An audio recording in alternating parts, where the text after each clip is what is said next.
আমি কেমন করে তার দোষ দেব? আসলে তো তার কোনো দোষ নেই।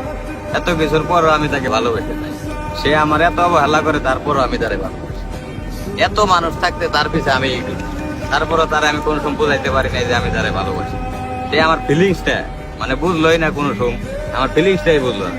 তবে বন্ধু, আমি আমার জীবন থেকে একটা জিনিস বুঝলাম, ছেলে হোক বা মেয়ে হোক, তুমি যখন তারে ভালোবাসবা তখন তার র্যাঙ্কিংটা মানে নিজের অনেক হাইলাইটস মনে করে। মানে ও কোনো সময় এটা বোঝার চেষ্টা করে না যে দুনিয়ায় এত মানুষ থাকতে আমারে ভালোবাসে, এটা কখনোই বোঝে না।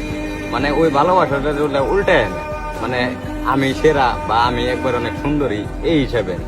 কোন সময় এটা ভাবে না যে এত মানুষ থাকতে আমারে ভালোবাসে।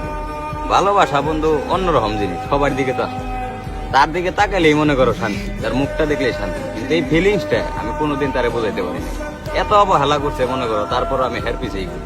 তাহলে সব মিলে মনে করো যে দোস্ত, আমি হের দোষ দিই, দোষটা আমার। আমি নিজেই মনে করো আমি কষ্ট কিনতেছি।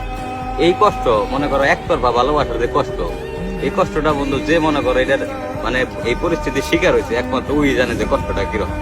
সবাই এই পরিস্থিতিতে বুঝবো না। তো হয়তো কেউ হাসিয়া খেলে নিবো যে ও পাগল হয়ে গেছে, ওর পিছিয়ে ঘুরে কে হ্যান ত্যান।